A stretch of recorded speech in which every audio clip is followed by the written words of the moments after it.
E para dar seguimento aos temas, né, para tratar sobre um tema muito importante, planejamento tributário, né, vamos convidar ela, que é doutora em Direito Econômico Financeiro pela USP, mestre em Direito Tributário pela PUC, possui MBA em Finanças pelo IBMEC de São Paulo, atualmente em INSPER, graduação em Direito pela USP e Administração de Empresas pela Fundação Getúlio Vargas. É membro de diversas entidades internacionais, de alguns grupos, como da Universidade de Nova York, salvo engano, da Escola de Direito, no que diz respeito ao programa de Direito Tributário e Prática Contábil.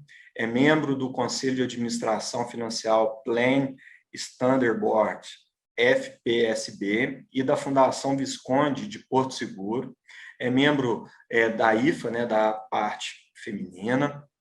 Participa também da diretoria da ABDF IFA Brasil. É professora do mestrado profissional em tributação internacional do IBDT e do LLM da Universidade de Zurique. Professora convidada de cursos de pós-graduação, incluindo o FIPECAF, IBET, Faculdade de Direito de Vitória, pesquisadora do Núcleo de Estudos Fiscais da FGV, na parte de Direito, do projeto Macrovisão do Crédito Tributário, entre 2010 e 2017, e foi membro do Comitê Científico Permanente da IFA. Está com você a palavra, professora Ana Cláudia Ack Utuno. Muito obrigada, Marcelo, um prazer estar aqui. Agradeço aí a você e ao professor Walter Lobato aí pelo convite, pelo honroso convite, para falar desse tema aí que nos é tão caro, que é a questão do planejamento tributário. E uma pena não poder estar, né, nos mares de Minas aí direto com vocês, então eu estou aqui numa praia, com uma prainha fake, pelo menos para dar uma animada um pouco mais aí na nossa palestra. Bom, vou compartilhar aqui a tela. Vou compartilhando aqui a tela para a gente. Tem uma apresentação breve que depois eu disponibilizo para você, Marcelo, os participantes que quiserem pode disponibilizar também. Bom, vamos lá. Quando eu falo do planejamento tributário, né, o que eu estou falando? Primeiro, eu estou falando de economizar tributos de maneira lícita, economizar tributos de maneira que a legislação não me proíba, o que requer um estudo contínuo aí da legislação e dos negócios de cada uma das empresas. Lembrando, não existe mágica. Quem chega na porta das empresas para vender mágica, essa mágica depois volta para as empresas com uma multa de 150%. Então, precisa tomar cuidado aí com, muitas vezes eu falo, vendedores de terreno na lua, né, que acabam acessando as empresas o tempo todo. Então, não se trata de deixar de pagar tributo, mas sim ver qual a menor carga tributária para cada uma das situações. E lembrando que também o planejar é um ato prévio a qualquer negócio. Então, tudo que eu faço depois do ato praticado, aí é evasão fiscal, não é planejamento tributário. Agora, no exercício da livre iniciativa, as empresas, elas estão o tempo todo planejando sobre todos os aspectos do seu negócio. Então, eu preciso também planejar quanto de tributos eu vou pagar. Agora, ao planejar aí o quanto de tributos que eu vou pagar, será que eu sou livre para estabelecer quanto de tributos eu tenho a pagar? Será que eu posso simplesmente estabelecer um determinado valor e, um determinado critério? Não, na verdade, a gente precisa olhar quais são os critérios aí que fazem com que a minha economia tributária seja uma economia tributária sustentável, e não aquela economia que eu tenho que discutir anos e anos aí em juízo. Então, a gente tem algumas perspectivas de discussão. A primeira das perspectivas, que eu já até coloquei um xizinho em cima, era a perspectiva da estrita legalidade, da época que a gente falava da prevalência da forma, que eu chamo de uma visão antiga da doutrina. A gente tem que olhar também o planejamento tributário do ponto de vista de substância e propósito negocial, que a gente vai olhar com mais detalhe, falar um pouco da tendência internacional e olhar um negócio chamado teste do propósito principal, ou Principal Purpose Test, algo que já vem acontecendo em certa medida no Brasil, e falar da moralidade tributária, que é o motor das discussões aí dentro do G20, que tem muito a ver com o que o doutor Mário Deon conversou com, a questão da obrigação do pagamento de tributos. Então, para começar nessa análise, eu já trago um relógio antigo para vocês já lembrarem que isso daqui não se aplica mais. E muitos empresários ainda têm essa mentalidade arraigada, que é a mentalidade do papel aceita tudo, que basta que eu faça contratos bonitos, basta que eu estabeleça aí, do ponto de vista jurídico, atenda aí todas os requisitos, que isso vai ser uma economia tributária aceitável pelo fisco, e pelas cortes. Houve um tempo que sim, até o final dos anos 90, começo dos anos 2000, essa era a realidade. A realidade era justamente que, quando se ia analisar a reorganização societária, muitas vezes as cortes olhavam se o ato societário estava bem feito, se quem assinou tinha procuração para isso, olhavam aspectos formais e não aspectos econômicos. Esta aqui é uma decisão do CARF, falando da operação Casa Separa, de você virar sócio de manhã e entrando com o negócio, o outro sócio entra com dinheiro, e à tarde quem entrou com dinheiro sai com o negócio, quem entrou com o negócio sai com dinheiro por cisão ou qualquer outra operação, e que, do ponto de vista legal, no legalês de cada passo, realmente evitava a tributação, porque transformava ganho de capital em equivalência patrimonial. E aí, nessa época dos anos 90, a decisão de 97, falando justamente que, olha, se cada um dos atos realizados foi lícito e foi devidamente feito, o resultado como um todo é uma economia tributária lícita. Então, aceitava-se aí a análise, sem ter análise econômica da coisa, Só que isso veio mudando ao longo dos anos. Um dos marcos da mudança não é exatamente a base legal para a mudança, mas sim o motor da mudança, E eu digo que não é a base legal da mudança porque é uma alteração da Lei Complementar 104 de 2001 que até hoje não foi regulamentado. Não foi regulamentado. Então, e essa alteração, ela falou o quê? Ela falou que o fisco poderia desconsiderar atos ou negócios jurídicos praticados para dissimular a ocorrência do fato gerador ou qualquer um dos elementos do fato gerador, qualquer uma das características aí do fato gerador. E o que é a desconsideração? A desconsideração que está no Código Tributário Nacional não é o desfazimento do negócio, mas sim a desconsideração para fins tributários. Você descortina o que você vê para enxergar o que está atrás daquela cortina. Então, a desconsideração é um procedimento de interpretação, não é o cancelamento de um negócio tributário. Eu desconsidero o que o contribuinte está apresentando e vou considerar aquilo que, do ponto de vista econômico, eu estou vendo. Então, a partir da Lei Complementar 104, aspectos econômicos que não eram analisados pelas cortes passou a ser analisado qual é o fundamento econômico, foi a intenção do contribuinte, muito mais do que se fazia no passado. No passado, praticamente não tinha esse tipo de análise.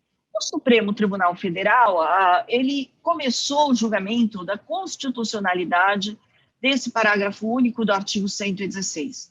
O Supremo Tribunal Federal, esse julgamento está suspenso por um pedido de vista do ministro Lewandowski, mas até agora a gente teve o voto da ministra Carmen Lúcia, relatora do tema, e acompanhando a ministra Carmen Lúcia, os ministros Edson Fachin, Marco Aurélio, Alexandre de Moraes e Gilmar Mendes. Todos eles dizendo que a Lei Complementar 104, esse parágrafo único, ele é, sim, constitucional. Mas o que foi uma abordagem interessante foi que a ministra Carmen Lúcia entendeu a lei complementar, esse parágrafo único, como uma norma anti-evasiva e não anti-elisiva. Então, ela fala, olha, essa norma está atacando o quê? Ela está atacando justamente as situações em que você tem uma simulação, que você tem uma evasão fiscal, e dizendo que o contribuinte, sim, tem direito ao planejamento, planejar os seus negócios. Mas notem, aqui também não está dito que o contribuinte tem o direito de planejar os seus negócios nos moldes que eram nos anos 90, ou seja, sem observar os aspectos econômicos da coisa. Só está dizendo que sim, o contribuinte tem o direito de buscar as vias chamadas legítimas, vias legítimas de comportamento e comportamentos coerentes com a ordem jurídica, a economia fiscal. Tá? Então, a ministra Carmen Lúcia, ela não afirma o princípio da prevalência da substância da forma sobre a substância, nem o contrário, mas diz que o contribuinte tem direito de buscar legitimamente aí a economia tributária. E o que seria o legitimamente? O que tem sido analisado como legítimo? O que tem sido analisado como legítimo é aquela situação em que a economia tributária está adequada à realidade econômica. Então, em que eu tive uma economia tributária adequada à realidade econômica. Então, quais são as formas de analisar essa adequação? A primeira, a questão da substância sobre a forma. A segunda, a questão do propósito negocial, evoluindo o preço do propósito negocial, que internacionalmente a gente chama de PPT, E, quando que eu olho a substância sobre a forma, tá? Vamos pegar um exemplo cotidiano. Um exemplo cotidiano em várias áreas, farmacêuticos, cosméticos, em diversas áreas eu tenho a segregação da indústria e da distribuição. Né? Então, uma empresa é a indústria, outra empresa é a distribuidora. Se eu olho aquela situação, eu falo, bom, do ponto de vista jurídico, eu posso ter empresas diferentes para fazer negócios diferentes, ainda que conexos, ainda que eu não seja conexo. Mas quando eu olhar na prática, um dia desses eu tive uma análise dessas, né? E a empresa um grupo empresarial, tinha de fato duas empresas, mas os diretores eram o mesmo local físico. Não, os empregados, ora eram contratados por uma empresa, ora eram contratados por outra, não tinha uma segregação efetiva dos funcionários. Então, aquela situação, e até na portaria, se alguém perguntasse na portaria, que empresa é essa? Ela vai dizer, a empresa XPTO. Não ia falar que a empresa ABC distribuidora, ou aqui tem duas empresas, iam falar uma empresa só. Né? Isso mostra o quê? Que a realidade econômica é de uma empresa com 2 CNPJs, e não de duas empresas. Então, quando você analisa do ponto de vista da substância, você verifica que, muito embora juridicamente eu tenho duas pessoas jurídicas, cumprindo suas obrigações tributárias individualmente e tudo mais, a hora que eu olho a realidade econômica desdiz aquilo que o papel está me dizendo. Então, a realidade econômica, que perspectiva de análise. E aí eu vou pegar uma situação aqui, por exemplo, que também era comum, que é falar assim, olha, eu estou fazendo uma permuta e não uma compra e venda. Então, o que acontece? Imagina que eu sou dona de um ativo que vocês querem comprar, né? Eu coloco esse ativo, um imóvel, por exemplo, numa empresa nova, numa target, vocês colocam dinheiro nessa empresa aqui, desse outro lado, e a gente troca a participação societária. Se eu olhar do ponto de vista jurídico, isso foi uma permuta e deveria ser só uma mera substituição de ativos sem ganho de capital. Agora, se eu olhar do ponto de vista econômico, eu troquei imóvel por dinheiro. Então, isso seria equivalente a qualquer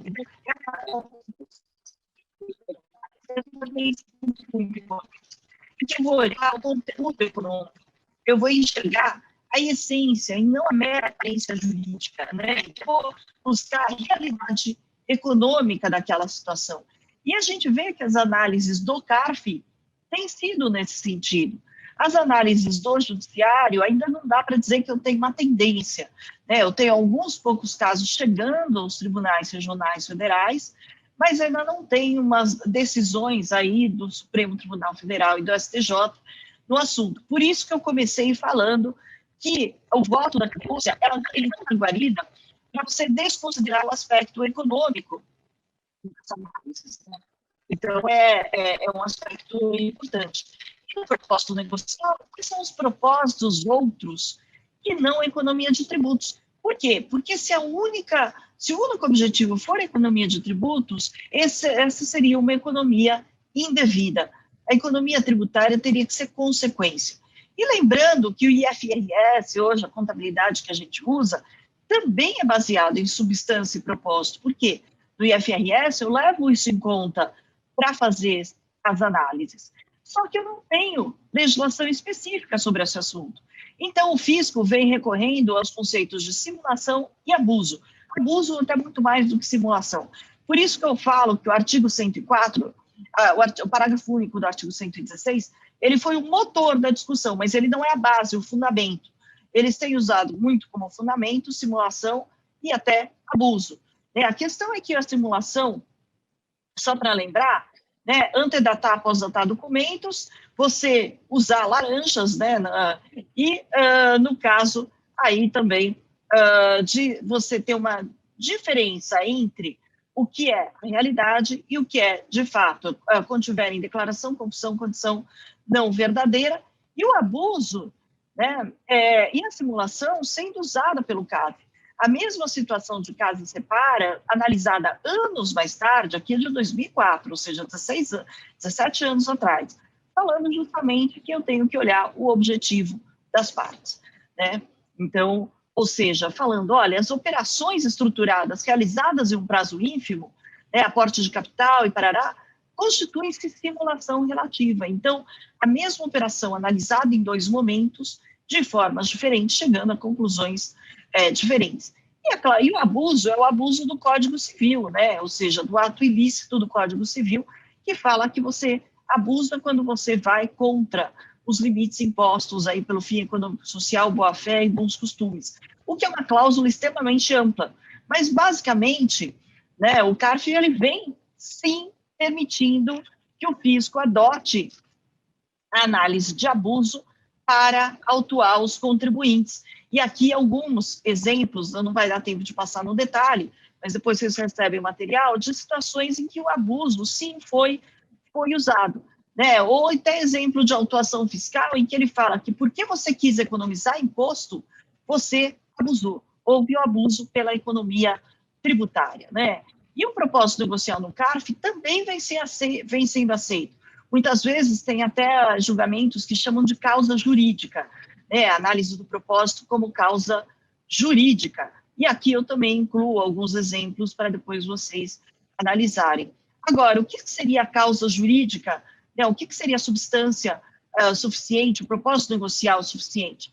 É difícil dizer, porque a gente até tem caso no CARF em que um julgador entende que, beleza, os fatos apresentados, eles são suficientes, e outros que não, que falam, olhando a mesma situação, chegam a uma outra conclusão.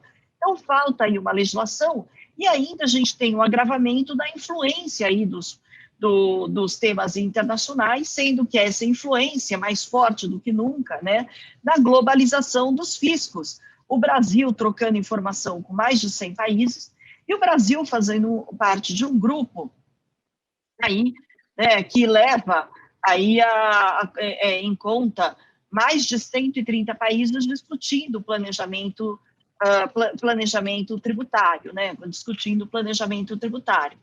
E essas discussões internacionais levam em conta o quê?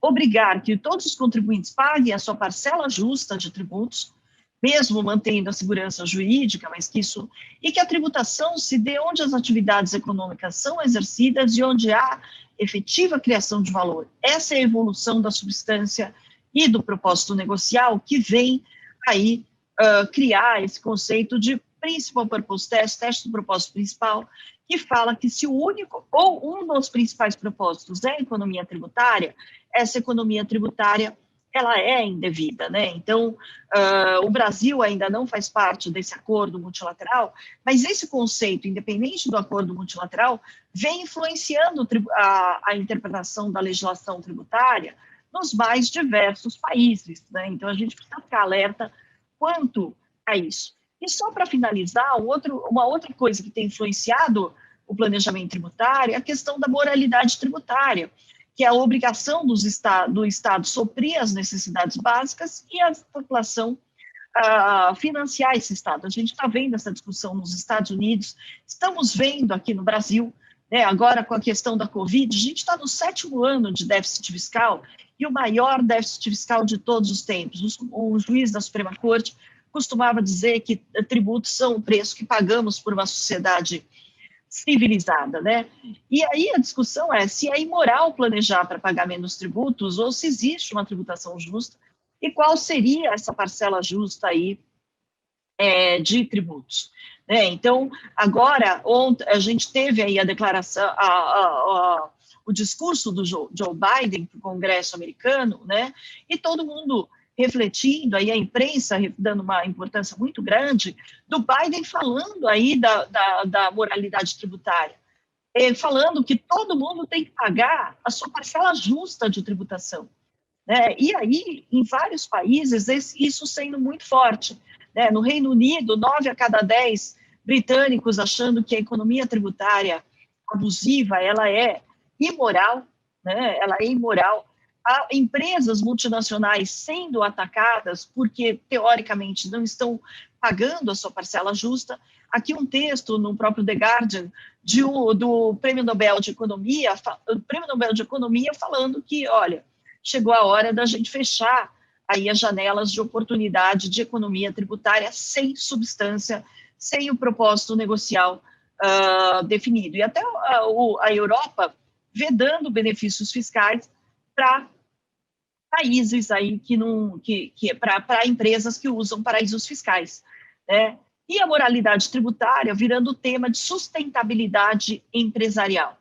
Né? Então, só para que a gente concluir, acho que as reflexões aqui é que eu preciso levar em conta não só a minha economia tributária em si, mas sim também o impacto que essa economia tributária pode ter, de tal maneira que eu não tenho mais como deixar de analisar para um planejamento tributário os aspectos econômicos. Eu tenho que analisar os aspectos econômicos das operações, os aspectos negociais, e a economia tributária tendo que ser cada vez mais consequência e não causa dos negócios empresariais. Ou seja, acabou a era das grandes economias. Cada negócio que eu fizer é uma oportunidade de eu olhar como fazê-lo da maneira mais barata do ponto de vista econômico. Mas economia tributária sem negócios, isso nós não vamos mais ter. Ou seja, a realidade econômica fala tão alto que mal posso ler o que você escreveu. Então, com isso, agradeço aí a atenção de todos e fico à disposição. Muito obrigada, Marcelo.